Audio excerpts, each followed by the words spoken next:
Comme Sylvain et Théo, vous aussi fréquentez peut-être les cours d'eau de notre département. Pourtant, connaissez-vous le long cheminement de cette eau? Après évaporation, l'eau retombe sur notre territoire sous forme de précipitation. Cette eau s'infiltre dans les nappes phréatiques ou regagne par ruissellement nos cours d'eau, jusqu'à atteindre l'océan. Nos activités humaines favorisent l'émission de nombreuses pollutions d'origine domestique, industrielle ou agricole. Ces pollutions diverses ont des répercussions sur l'état écologique de nos rivières et sur la production de notre eau potable. Pour mieux comprendre les enjeux actuels autour de la qualité de l'eau, commençons d'abord proche de nous, à la source de notre eau domestique.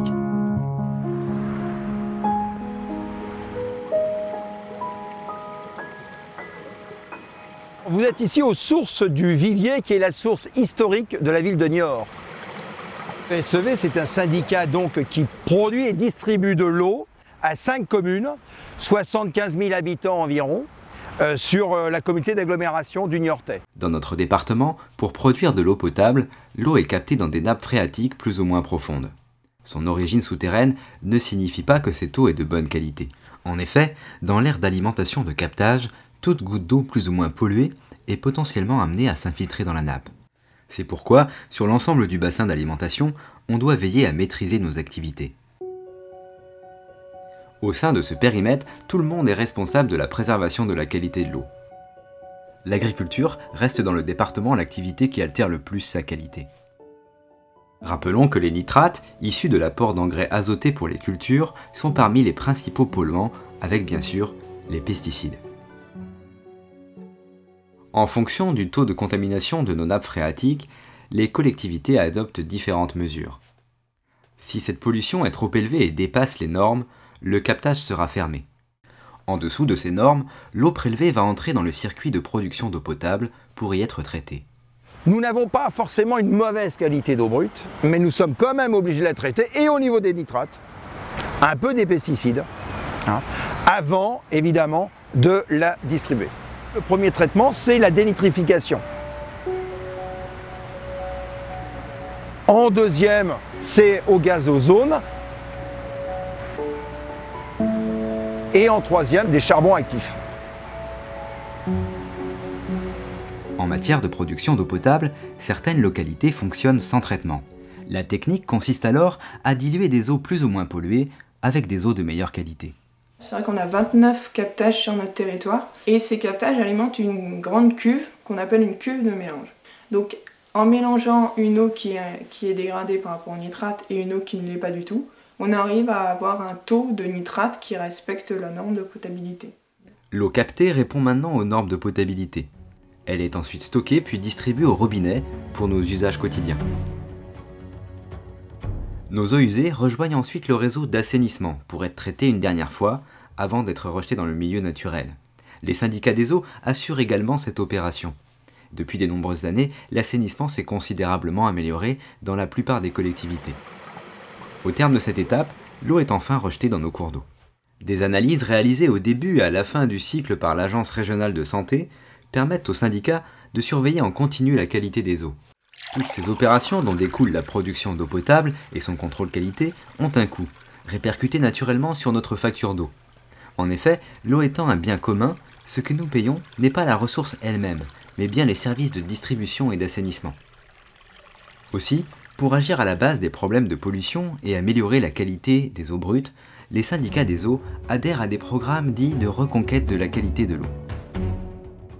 Un programme ressources, c'est un programme qui est basé sur une démarche volontaire.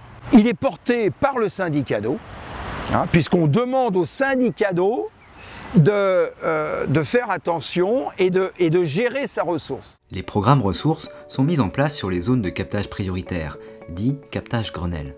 Ils visent à sensibiliser les acteurs et proposent de modifier les comportements et les pratiques des professionnels, particuliers et collectivités.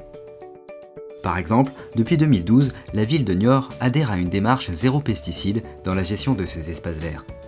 Du point de vue agricole, l'enjeu est d'encourager la transition vers une agriculture moins polluante avec des mesures agro-environnementales favorables à la diminution des apports azotés, ou encore à la diminution des traitements chimiques sur les parcelles. Même si les programmes ressources mobilisent de plus en plus d'adhérents, sur la majeure partie du territoire, les niveaux de nitrate dans l'eau flirtent toujours avec les limites maximales autorisées.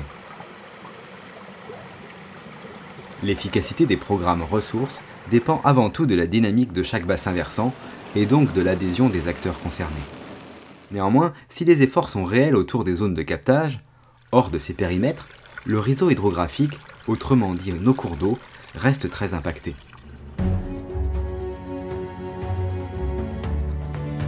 En résumé, les polluants qui s'infiltrent dans les nappes où nous captons notre eau domestique font l'objet d'un traitement, ainsi que nos eaux usées.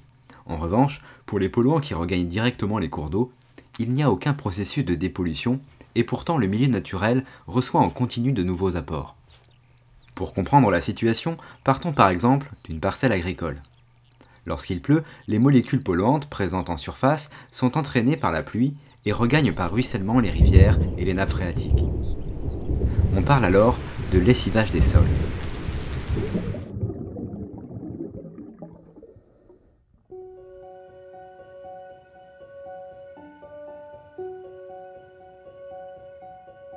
Ce phénomène de lessivage s'opère toute l'année et est amplifié par l'absence de couvert végétal et par la raréfaction du réseau de haies bocagères.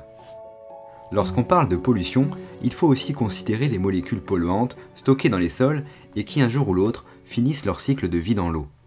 L'inquiétude est toute légitime pour les nitrates, mais surtout pour les pesticides.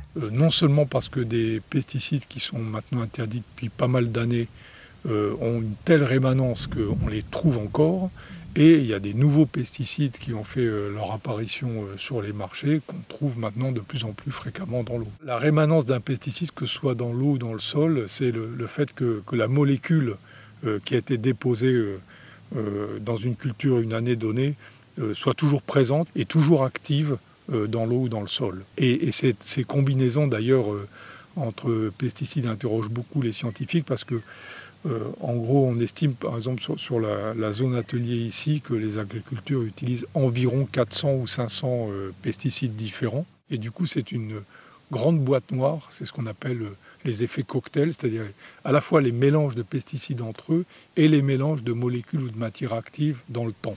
Si les changements de pratique à l'échelle locale doivent conduire à la diminution de l'utilisation des pesticides, le combat pour la réglementation de l'usage de ces substances se joue à l'échelle internationale. Beaucoup de ces produits chimiques, la réglementation, elle est européenne et on arrive à accomplir un certain nombre de progrès, mais en même temps, il y a un poids des lobbies qui est absolument considérable. Et le bon exemple, c'est celui du glyphosate. Vous voyez le groupe d'experts qui était chargé de réévaluer l'impact de cette substance. Sur 12 membres, il y en a plus de 4 qui travaillent directement pour les multinationales de l'agrochimie. C'est un problème de santé publique qui est absolument majeur et puis d'impact sur les écosystèmes, évidemment.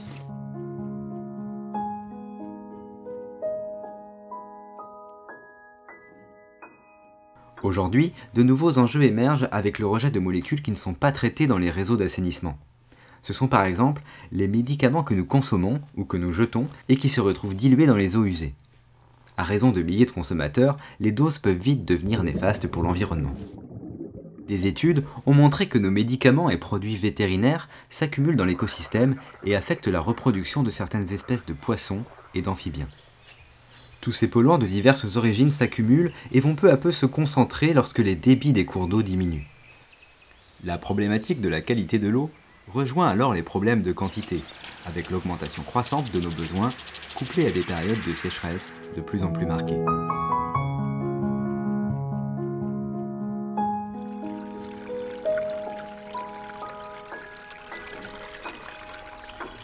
Lorsqu'il y a moins d'eau, la température augmente, l'oxygène diminue, et en présence de nitrates, l'eutrophisation s'opère. Il s'agit d'une asphyxie du milieu naturel qui se déroule principalement l'été. Pour nous alerter sur les diverses pollutions en cours, il existe des indicateurs biologiques basés sur l'inventaire des êtres vivants présents dans les cours d'eau. Parmi eux, L'indice IBGN évalue l'état de santé d'un cours d'eau à partir du nombre et de la diversité des micro-invertébrés recensés dans les rivières.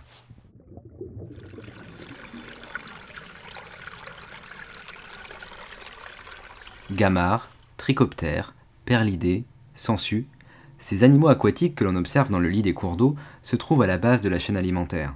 Parce que ces organismes ont chacun une sensibilité à la pollution, on peut s'en servir comme bio-indicateur. Certains organismes sont plus pertinents que d'autres pour évaluer certaines pollutions.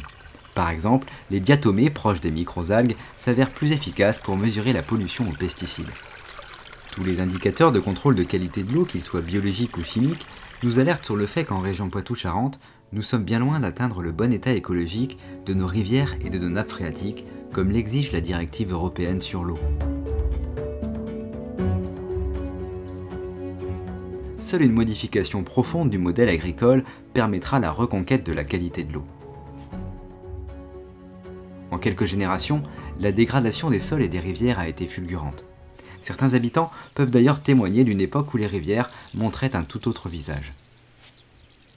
Alors c'était la Boutonne, l'authentique, je veux dire.